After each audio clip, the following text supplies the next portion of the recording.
سلطنت عثمانیہ کا نام کسی نسل یا قوم سے نہیں بلکہ اس کے پہلے حکمران سلطان عثمان غازی کے نام سے منسوب ہے۔ عثمان غازی کے والد کا نام ارطغرل غازی تھا۔ اس وقت ترک قبیلوں کی شکل میں رہتے تھے۔ یہ تمام قبیلے خانہ بدوش تھے۔ جہاں سرسبز علاقہ اور پانی نظر آیا وہیں خیمہ گاڑ کا ڈیرا ڈال لیتے تھے۔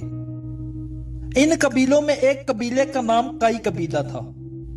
کائی قبیلہ باقی تمام قبیلوں سے کچھ بڑا اور طاقتور تھا۔ شاہ سلمان اس قبیلے کا سردار تھا۔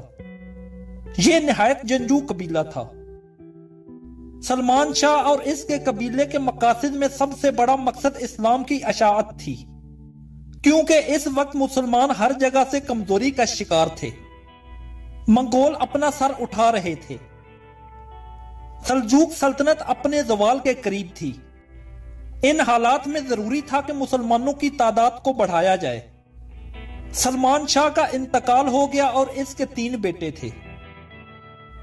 سلمان شاہ کا منجلا بیٹا ارطغرل اپنے والد کا جانشین مقرر ہوا اور قبیلے کا سردار بنا۔ ارطغرل غازی بہادر نڈر جنگجو شخص تھا۔ وہ اپنے قبیلے کا دفاع کرنا خوب جانتا تھا، لیکن وہ وقت بھی آیا کہ منگول ہر طرف تباہی مچا رہے تھے۔ مسلمانوں کا قتل عام ہو رہا تھا۔ چنگیز خان کی فوجوں نے خوارزم شاہ سلطنت کو تباہ کر کے رکھ دیا تھا۔ مسلمان منگولوں کے آگے لگ کر بھاگ رہے تھے۔ اس صورتحال میں ارطغرل منگولوں کا مقابلہ نہیں کر سکتا تھا۔ وہ اپنے قبیلوں کو لے کر سلجوق سلطنت کی طرف روانہ ہوا۔ اس کے ساتھ قریباً 400 کے لگ بھگ خاندان تھے۔ رستے میں اس نے دیکھا کہ 2 فوجیں آپس میں لڑ رہی ہیں۔ اس نے سوچا کہ کسی ایک کا ساتھ دینا چاہیے۔ اسے یہ نہیں معلوم تھا کہ وہ لشکر کس کس کے ہیں۔ کچھ سوچ کر اس نے جو فوج ہار رہی تھی اس کا ساتھ دینا شروع کر دیا اور اپنے تھوڑے سپاہیوں کے ساتھ مخالف فوج پر اچانک اور بہت تیزی کے ساتھ حملہ کیا۔ وہ فوج ڈر گئی اور سمجھی کہ ان کو کہیں سے مدد مل گئی ہے، اور وہ فوج جیتی ہوئی بازی ہار گئی۔ بعد میں معلوم ہوا کہ جس فوج کا ساتھ دیا ہے وہ سلجوق سلطنت علاؤ الدین کی فوج تھی۔ مخالف فوج کے بارے میں اختلاف پایا جاتا ہے۔ بعض مورخین کے مطابق ہارنے والی فوج حصائیوں کی فوج تھی، اور بعض مورخین کے مطابق دوسری فوج تاتاری فوج تھی۔ بہرحال سلطان کو ان کی بہادری سے بہت خوشی ہوئی اور ارطغرل کے قبیلے کو اپنی سلطنت میں اناضول کے قریب سفاریہ کے علاقے میں ایک جاگیر عطا کی، اور یہ قبیلہ وہیں آباد ہو گیا۔ سلطان نے ان کو اجازت دی کہ سرحد کے ساتھ ساتھ علاقوں کو فتح کرے اور ان کو سلطنت میں شامل کرے۔ یہ علاقے حصائی سلطنت کے بالکل ساتھ جڑے ہوئے تھے۔ ارطغرل نے کچھ ہی عرصے میں اپنی شجاعت اور بہادری کا سکہ بٹھا دیا۔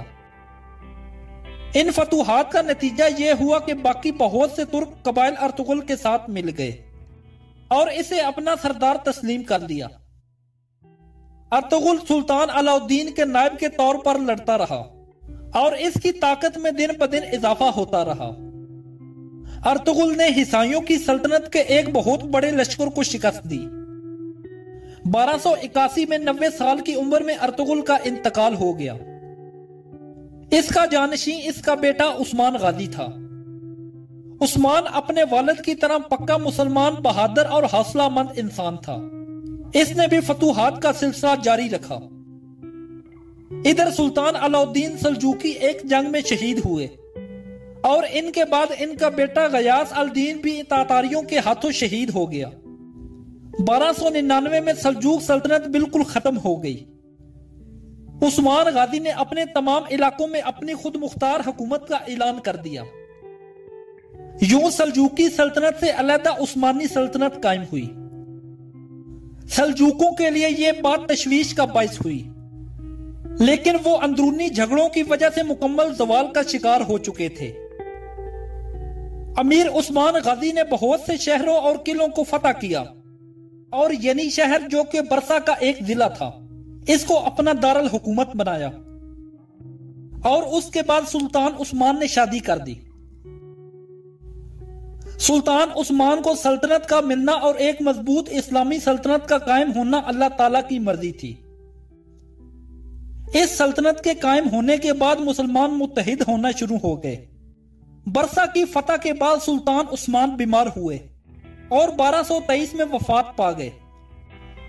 عثمان سلطان نے مرنے سے پہلے اپنے بیٹے خان کو ایک بہت طویل نصیحت کی اور خان سلطان بنا اور اپنے باپ کی پالیسی کو جاری رکھا۔ جب سلطان عثمان کا انتقال ہوا تو سلطنت عثمانیہ کا رقبہ 16,000 مربع کلومیٹر تھا۔ 150 سال کے اندر اندر یہ دنیا کی سب سے بڑی سلطنت بنی۔ سلطان محمد فاتح نے قسط دنیا کو فتح کر کے آپ صلی اللہ علیہ وآلہ وسلم کی حدیث پوری کر دی۔ یہ سلطنت 630 سال قائم رہی اور 1922 میں ختم ہوئی۔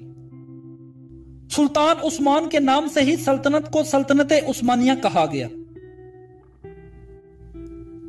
دوستو، آج کی ہماری انفارمیٹیو ویڈیو آپ کو کیسی لگی؟ کومنٹ میں اپنی رائے کا اظہار ضرور کیجئے گا اور ہمارا چینل عثمان علی ٹی وی ضرور سبسکرائب کر لیں۔ تھینک یو، اللہ حافظ۔